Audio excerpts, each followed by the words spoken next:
Senhor esteja convosco. Ele está no meio de nós. Proclamação do Evangelho de Jesus Cristo segundo Marcos. Glória a vós, Senhor. Naquele tempo, Jesus e seus discípulos atravessaram a Galileia. Ele não queria que ninguém soubesse disso, pois estava ensinando a seus discípulos e dizia-lhes: o Filho do Homem vai ser entregue nas mãos dos homens e eles o matarão, mas 3 dias após a sua morte, ele ressuscitará. Os discípulos, porém, não compreendiam estas palavras e tinham medo de perguntar. Eles chegaram a Cafarnaum. Estando em casa, Jesus perguntou-lhes: o que discutíeis pelo caminho? Eles, porém, ficaram calados, pois pelo caminho tinham discutido quem era o maior. Jesus sentou-se, chamou os 12 e lhes disse: se alguém quiser ser o primeiro, que seja o último de todos e aquele que serve a todos. Em seguida pegou uma criança, colocou-a no meio deles e, abraçando-a, disse: quem acolher em meu nome uma destas crianças, é a mim que estará acolhendo, e quem me acolher está acolhendo a mim, e quem me acolher está acolhendo a mim, está acolhendo não a mim, mas aquele que me enviou. Palavra da salvação. Glória a vós, Senhor. Podem sentar-se. Louvado seja nosso Senhor Jesus Cristo. Para sempre seja louvado. Irmãos e irmãs, esse trecho que nós acabamos de ouvir pode ser dividido em duas partes, 2 temas. O primeiro é do versículo 30 ao 32, onde se tem o segundo anúncio da morte e ressurreição de Jesus. Ou seja, é a segunda vez que Jesus diz aos seus discípulos que ele vai ter que subir a Jerusalém, passar pela cruz e depois ressuscitar. Quando foi o primeiro? Lembra da semana passada que Pedro, em primeiro lugar, declarou: tu és o Messias. E quando Jesus começa a falar que vai ter que sofrer, que vai ter que morrer, Pedro tenta dissuadir Jesus para que Jesus desista. E aí Jesus diz: vai para longe de mim, Satanás. Pois é, ali foi o primeiro anúncio, primeira vez que Jesus fala nesse assunto do caminho da cruz. Aqui é a segunda vez. Depois, a segunda parte, o segundo tema, é o que nós vamos nos aprofundar. Versículo 33 a 37. Jesus está ensinando aos seus discípulos várias coisas. Diz o texto bíblico que os discípulos estavam caminhando no caminho, e enquanto Jesus caminhava com eles, eles iam explicando, Jesus ia ensinando a eles no caminho. E no caminho também, os discípulos ficavam discutindo entre si quem deles seria o maior. Que coisa interessante. Parece um pouco conosco, porque enquanto caminhamos, enquanto estamos no caminho da igreja, enquanto estamos no caminho da evangelização, nós ainda trazemos critérios tão humanos e às vezes tão mesquinhos, assim como eles. Estavam caminhando com Jesus, sendo formado por eles, mas nos intervalos eles ficavam discutindo entre si quem deles era o mais importante, quem deles seria o maior, seguindo Jesus com critérios humanos. ouviam Jesus, mas desejavam ser o primeiro. Jesus é paciente. Então Jesus começa a ensinar que eles não deveriam se comportar dessa maneira. Diz o versículo 35. Jesus sentou-se, chamou os 12 e lhes disse: se alguém quiser ser o primeiro, todos,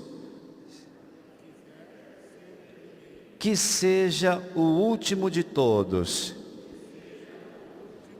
e aquele que serve a todos. Com isso, Jesus ensina que o discípulo deve almejar ser o último de todos, não o primeiro. Ser o último de todos. Esse é um assunto muito difícil, porque naturalmente nós e eles temos dentro de nós um anseio de ser reconhecido, um anseio de ser estimado, um anseio de ser importante. É uma inclinação que nós temos. Então, como entender esse ensinamento de Jesus, que diz que nós devemos querer o contrário, que nós devemos querer o último lugar, estar entre os últimos? Para entender bem o que Jesus está falando, nós temos que sair um pouco da interpretação ao pé da letra desse texto. Nós temos que entender o sentido profundo sobre aquilo que Jesus está falando. E a pergunta fundamental então é: o que significa desejar ser o último? Jesus não explica isso com conceitos, com explicações racionais. Jesus exemplifica, ele dá um exemplo. Ele mostra o que quis dizer através de um gesto. E qual é o gesto que Jesus realiza? Versículo 36. Em seguida, pegou uma criança, colocou-a no meio deles e, abraçando-a, disse: quem acolher em meu nome uma destas crianças, é a mim que estará acolhendo. E quem me acolher, está acolhendo não a mim, mas aquele que me enviou. O que significa esse gesto de Jesus? Ele pega a criança e coloca a criança como modelo, como exemplo daquilo que significa ser o último. Então ele está explicando o que é ser o último. Ele pega a criança e mostra. A criança é o modelo, é o exemplo daquilo que significa ser o último. É preciso recordar que naquela sociedade, o que valia a criança para aquela sociedade daquela época? É preciso que nós, para entender esse gesto de Jesus, nós temos que entender o lugar da criança naquela sociedade. A criança era colocada no lugar dos menos importantes, porque na mentalidade deles, a criança era incapaz de qualquer coisa. Porque era incapaz, ela era colocada no lugar dos menos importantes. Mas o interessante aqui neste evangelho, especialmente no evangelho de Marcos, é que o evangelista Marcos usa o verbo acolher. Quem acolher em meu nome uma destas crianças, é a mim que estará acolhendo. Diferente dos outros evangelistas, talvez você já tenha ouvido Jesus falar sobre as crianças em outros evangelhos. Nos outros evangelhos, por exemplo, você pode se recordar, que Jesus fala de ser como uma criança, ou de se tornar como uma criança.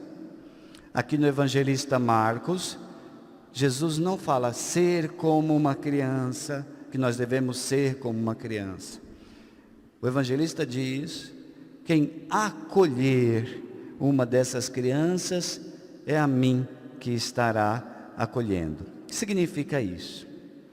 Talvez nós possamos pensar que acolher a criança significa acolher este modelo que Jesus está propondo. Acolher a criança como modelo de vida é algo então que Jesus está propondo quando pega a criança e coloca no meio dos discípulos. E veja, lembra da discussão deles? Estavam discutindo quem seria o maior. Jesus coloca a criança e propõe que eles acolham a criança como modelo. Ou seja, acolham o modelo, porque a criança é aquela que ocupa o último lugar. Isso aqui é um choque com a mentalidade que eles estavam seguindo. A mentalidade deles era ocupar o primeiro lugar. Jesus propõe uma outra coisa, convida a acolher esta outra coisa. É uma oposição, é uma mentalidade oposta à mentalidade que aqueles discípulos estavam trazendo dentro de si. Então, acolher a criança como modelo de vida tem a ver com mudar a nossa mentalidade, tem a ver com mudar a direção das nossas escolhas. Uma vez que mudamos a nossa mentalidade, naturalmente vai acontecer uma mudança no nosso comportamento, nas nossas escolhas. Então, se a criança era colocada no lugar dos menos importantes e dos últimos, acolher esse modelo significa se colocar neste lugar, ou seja, deixar de desejar o primeiro lugar. Mas note bem, isso aqui que vamos dizer é muito importante. Este gesto de querer o último lugar, não tem a ver com uma falsa modéstia, ou com uma humildade forçada. É muito comum que as pessoas às vezes se comportem dessa maneira. Acham que Jesus está certo, que tem que ir para o último lugar. Está no lugar do mais humilde. Mas muitas vezes a pessoa diz isso e o seu interior diz outra coisa. Seria errado então submeter-se ao último lugar com a finalidade de alcançar o primeiro lugar. Porque Jesus diz, quem quiser ser o primeiro, seja o último. Daí a pessoa diz, então eu vou escolher o último, porque eu quero ser o primeiro. Seria querer o primeiro lugar da mesma maneira, só que de maneira disfarçada. Isso é falsa modéstia, isso é humildade forçada. Então não podemos escolher o último lugar com a intenção de ser elevado ao primeiro lugar, porque no fim a escolha pelo último seria apenas um disfarce, porque o nosso real desejo continua sendo pelo primeiro lugar. E aí, como resolver isso? Como fazer para que nasça naturalmente dentro de nós a verdadeira humildade, a verdadeira modéstia? Será que é realmente possível querermos naturalmente escolher o último lugar?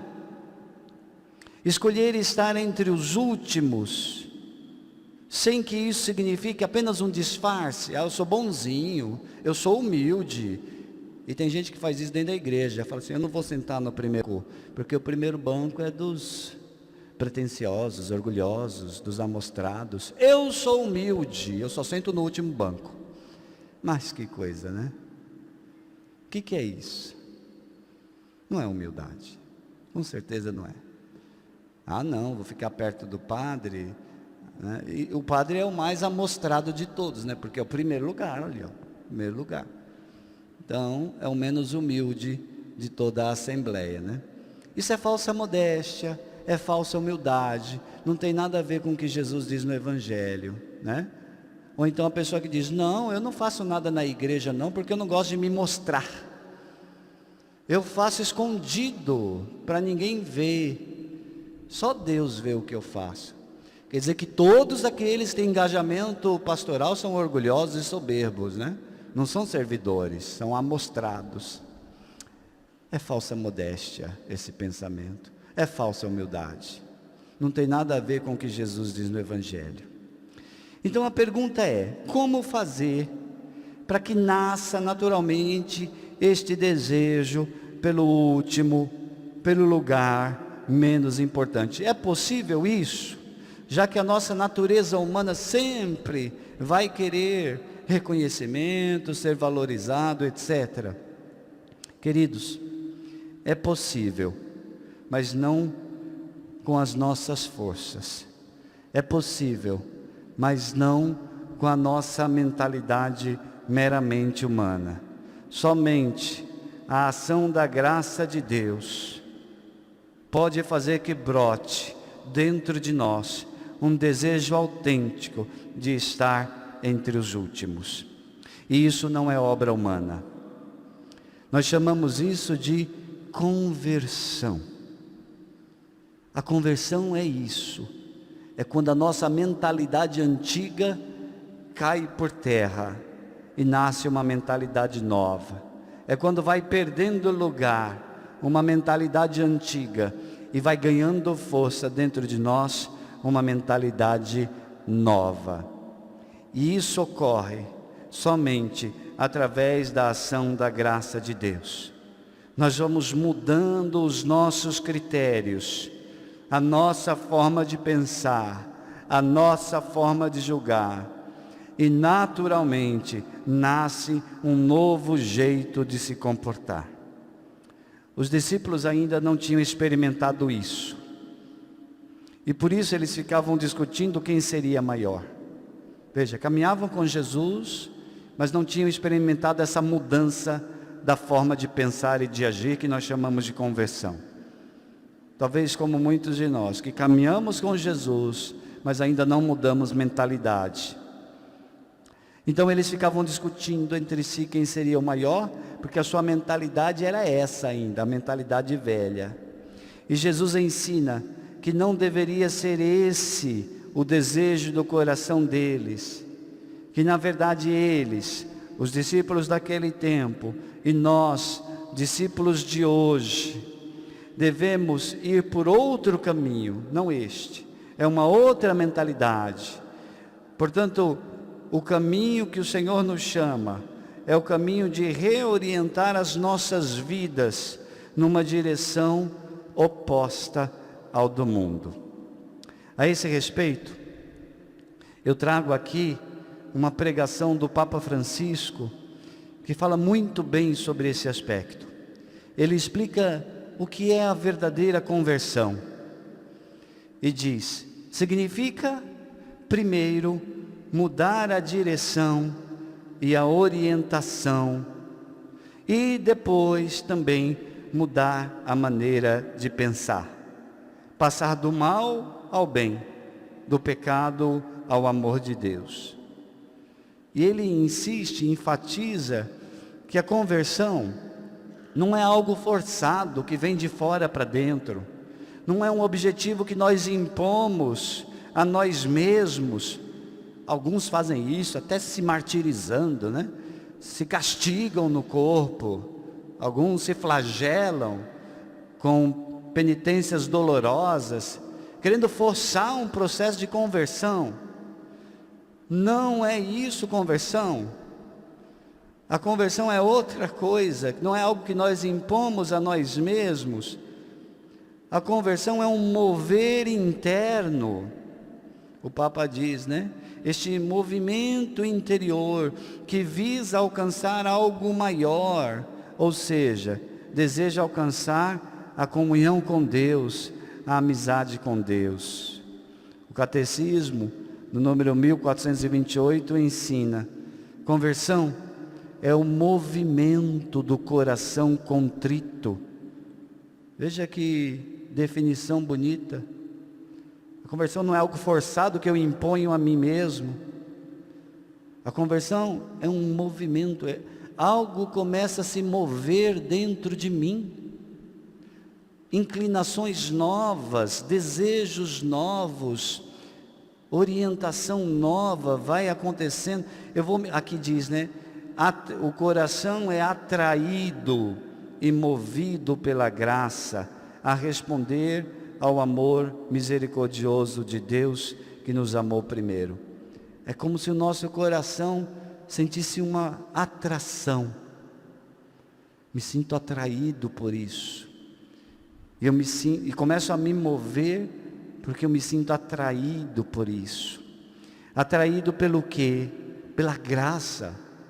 Atraído pelo desejo de responder ao amor misericordioso. Não existe conversão sem experiência de amor misericordioso de Deus. A gente só se atrai por aquilo que conhece. O nosso coração só deseja a graça na medida em que nós permitimos a experiência da graça. Então, antes de se impor qualquer penitência, qualquer percurso de conversão, vem primeiro este movimento de um coração que se sente atraído. É como um casal, um que se sente atraído pelo outro. Só que aqui é um par de corações. O meu coração se sente atraído pelo coração de Deus. O meu coração se move na direção do coração de Deus. Na pregação do Papa, ele lembra que isso aqui, esse movimento, não é fácil. De jeito nenhum é fácil. Porque existem muitos laços que nos mantêm próximos do pecado. Às vezes o nosso coração até quer, mas aí outros laços vão nos envolvendo. Os laços do pecado, os laços da mentalidade mundana. O Papa Francisco fala muito dessa mentalidade mundana, né? Pois bem, às vezes nós estamos enlaçados com essa mentalidade mundana. E às vezes é tão forte o nosso laço com essa mentalidade mundana, que a gente começa a ter a sensação que é impossível a verdadeira conversão. A gente acha que é só na teoria que acontece a verdadeira conversão, porque nós estamos presos demais a situações de pecado. O que fazer diante disso? O Papa lembra, antes de tudo, lembremos-nos de que a conversão é uma graça, portanto deve ser pedida a Deus com força. Na sua oração, o que você pede a Deus? Você pede a graça dessa conversão, desse movimento do coração? Ou você só pede coisas? Eu quero um carro novo, eu quero um trabalho novo, eu quero um salário melhor. O que você pede na sua oração? As coisas de Deus ou a graça de Deus? As coisas que Deus pode dar ou a graça que Deus quer te dar? Então o Papa diz, pedir a Deus com força a graça da conversão.